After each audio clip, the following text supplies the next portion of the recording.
Off. My toes still feel weird. They still feel tingly. We got incisions. Move that now. And then, all right, CJ, hold this real fast. Film the back of my calf, the other cut. It's the cut right there. You see it? Yep. All right, put it down. Go to me.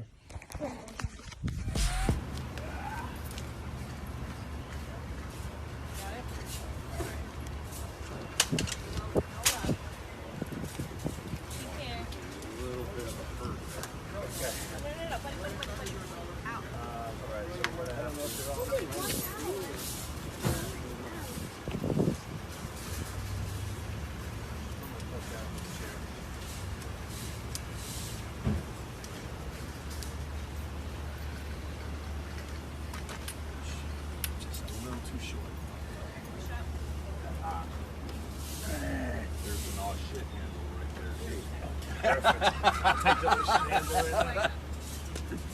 Keep going back now. Okay, the end of the seat is right here. So. Yeah. End of the seat is right Okay, here. I got it. Whatever. Dude, first thought when you felt my leg break. So this is kind of crazy.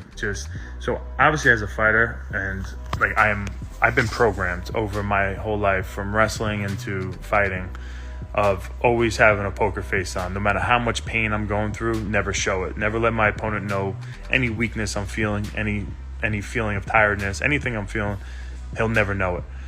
And that's kind of what happened in the fight. When I threw that leg kick, I threw it everything I had into that leg kick. And I've been kicking so hard. You know, I've been working on strength and conditioning. I think my leg kicks, everything got so much stronger. And I don't think my calf knew. I don't think my shin bone knew the power I was bringing. Anyway, as soon as I hit him with that kick, I knew it was super hard. It was so concussive. The sound I do remember. You know, now looking back, it was my whole leg snapping, but I didn't realize that. I just thought it was like a crazy good leg kick that landed super hard. And I remember looking at Uriah Hall in the face, and he had like this poker face on. I'm like, oh yeah, bro, I know that one hurt you. I knew he was going to be feeling that, and all I could think about was like, I land like one more of those. He has to go down because that was freaking brutal. And as I put my foot down, I don't remember putting my foot down and feeling any of the pain or anything like that because I was still focused on letting him know I was good. And then I guess as my leg snapped underneath me, I happened to look down, and when I see my leg look like rubber, that's when I think I just went into a crazy weird spot. I just went face down, and it was like a nightmare. I just couldn't, in my head, I'm like, there's no way that was my leg. There's no way I just was looking at my leg and my leg looked like that. So that's what was kind of going through my head. And then the next thought was stay calm.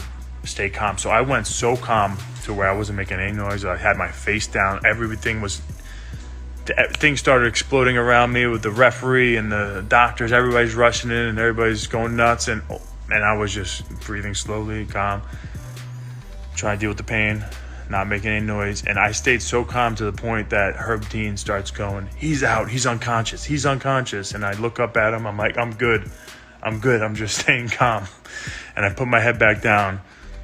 And then from that point on, I was like, they're asking me if they could feel the pulse in my foot, and I could feel one doctor, he's picking up on my heel, and he doesn't realize my leg snapped in half, and so my leg's bending again, I'm screaming in pain. And I'm just begging them to please be careful. You know, my leg snapped in half. Please be careful. And then I was like, please get me medicine. The pain was so bad. I was just begging for medicine. Please put me out. And then from that point on, they told me they were not going to be able to give me medicine until I get into the ambulance. So at that point, it was me praying, for me singing. I was humming.